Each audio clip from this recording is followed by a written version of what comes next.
all been raised on television to believe that one day we'd all be millionaires and movie gods and rock stars, but we won't. We're slowly learning that fact. And we're very, very pissed off. Encontro-me cheio de prazer corpóreo quando vivo a pão e água, e cuspo sobre os prazeres da luxúria, não por si próprios, mas pelos inconvenientes que os acompanham. A filosofia do prazer de Epicuro, num primeiro momento, pode parecer mera libertinagem, mas não é tão simples assim. É que para o epicurista, o prazer é de suma importância. Epicuro chega a igualá-lo ao próprio bem. O prazer é se não o fim último da vida epicurista. É por isso que parece bagunça. Mas veja o que ele diz em um dos seus aforismos.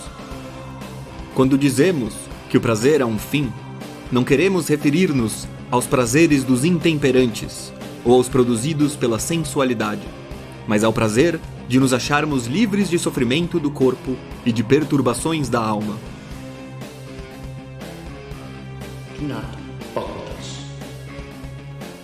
Como assim? É que os prazeres visados pelo epicurista não são todo e qualquer prazer, como acusam os detratores, que os imaginavam em bacanais e bebedeiras diárias. You jerk off? Do I jerk off? Yeah. Yeah, I jerk off, yeah. How many times a week? Like, three, four times, maybe. I gotta pump those numbers up. Those are rookie numbers in this racket. Justamente porque considera o prazer de suma importância, o epicurista precisa escolhê-los muito bem. Ele precisa estudar as coisas, o mundo, o que é melhor e o que é pior, e aí então escolher, de forma racional e certeira. E após muita reflexão, Epicuro conclui que a maior parte desses prazeres, geralmente mal vistos pelos sábios e pela sociedade civilizada, realmente não valem a pena. Mas a condenação que ele faz é bem peculiar. Em princípio, Epicuro não vê problema algum na famosa degeneração moral, e chega até a dar a entender que a principal razão pela qual se deve ser justo é uma cabeça tranquila no travesseiro à noite. O problema desses prazeres imorais, desses atos injustos, é que eles são inconvenientes. Advertising has us chasing cars and clothes, working jobs we hate, so we can buy shit we don't need. Nenhum prazer é por si só um mal, porém aquilo que ocasiona um ou outro prazer pode turvá-lo de diversos modos. Até a própria reflexão, a especulação filosófica, todo o conhecimento de forma geral, tem como lastro, como fim último, o prazer, a felicidade epicurista, que se parece com a segurança inabalável dos estoicos. Conhecimentos que não nos sirvam para acalmar temores ou para nos tornar mais felizes não têm importância alguma para o epicurista.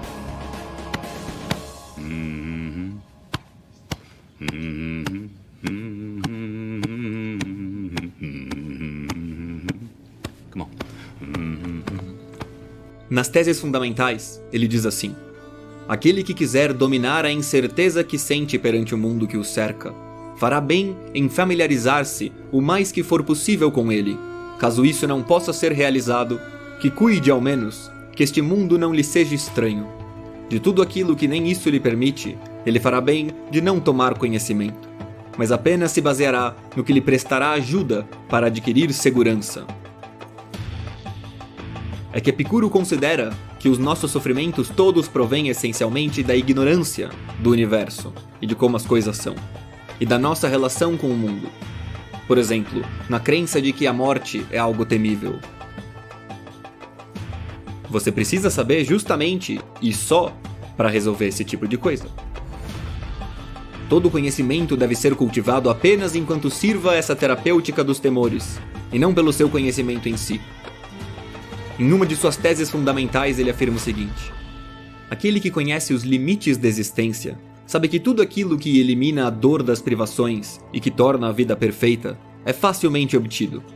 Ele não tem desejo de empenhos que apenas lhe trarão lutas. Esse é o problema dos prazeres que vão além do pão e da água, que, segundo consta, é basicamente disso que viviam os epicuristas em suas comunidades isoladas, não de orgias, mas do mínimo possível, como se fossem estoicos. É que essa busca pelos prazeres mais refinados facilmente se transformam em lutas ao invés de prazeres. I am Jack's complete lack of surprise. Elas te botam em buscas quiméricas que só multiplicam suas dores. Nesse ponto, eles acabam de acordo com os estoicos. É que por razões diferentes, mas também acham que o melhor da vida tá nessas coisas pequenas, em moderação. A moderação continua sendo uma das principais, e se não a principal virtude, tanto para os estoicos quanto para os epicuristas.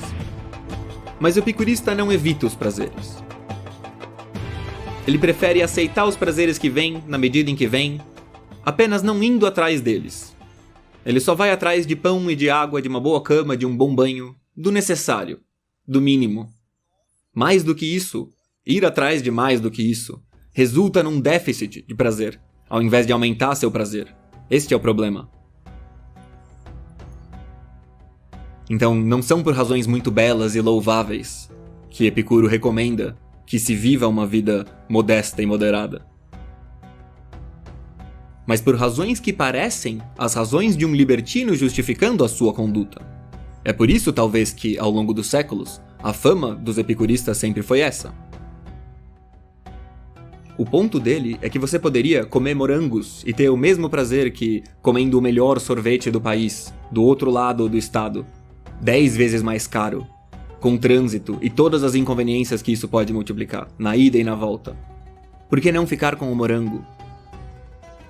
O costume resolve a diferença entre eles.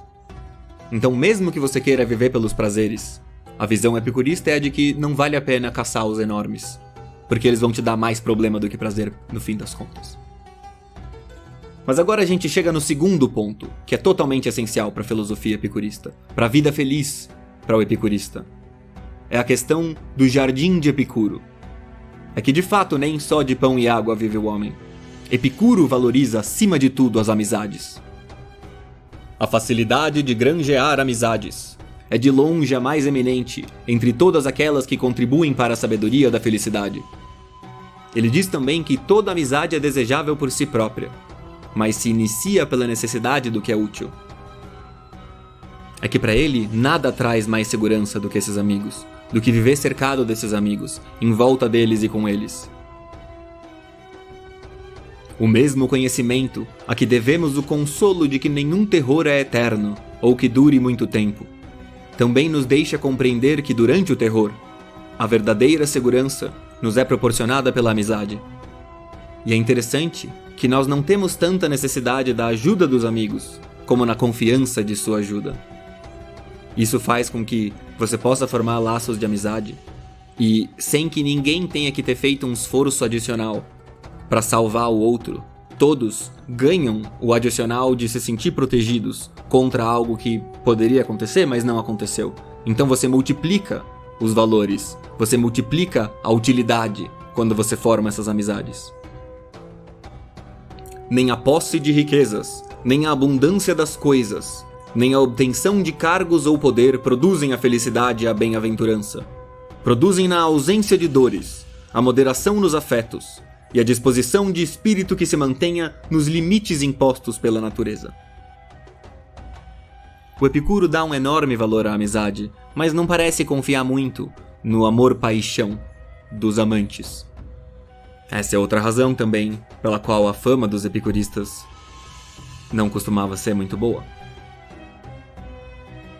Uma outra questão importante, que é onde eles diferem claramente dos estoicos, é que para os estoicos, a dor sobrepõe o prazer. Eles parecem dar ênfase para o problema de que quando você está tendo prazeres, qualquer dor ou sofrimento que te acomete é capaz de anular esses prazeres, de forma que acaba valendo mais a pena se concentrar em evitar dores do que em obter prazeres. Mas para o epicurista, não é bem assim. Ele parece ter mais convicção no poder que o prazer tem de se sobrepor às dores. E um exemplo disso é o acasalamento.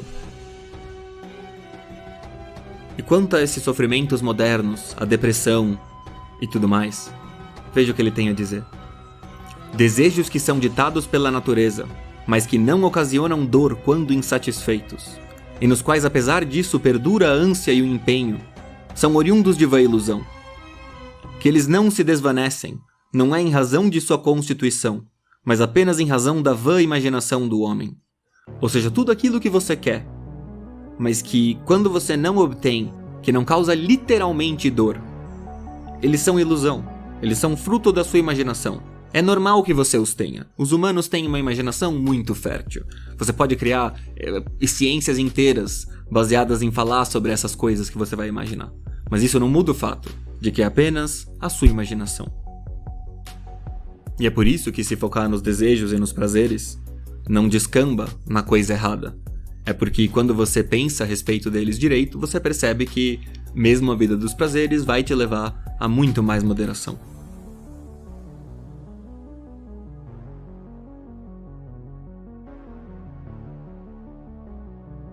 Mas é isso, galera. Obrigado por assistir até o fim. Quem puder compartilhar com os amigos o vídeo para me ajudar, agradeço muito. E visitem meu Apoia-se para me doar dinheiro, se vocês quiserem também. Visitem meu Twitch. Se você tiver Amazon Prime, você pode se inscrever no meu canal do Twitch. De graça, entre aspas, né? Com o que você já pagou do Amazon. E aí, ao se tornar inscrito no Twitch do meu canal, você ganha os benefícios de quem me doa no Apoia-se também. Então, dá na mesma. É só... E daí você pode ter acesso às minhas aulas. Eu dou aula de filosofia de introdução ao pensamento filosófico. Toda semana, quarta-feira, às 9h30. Todos os doadores podem participar ao vivo. E todos os doadores têm acesso às aulas que eu já dei. Elas ficam gravadas e tudo mais. Mas é isso, galera. Até a próxima e falou!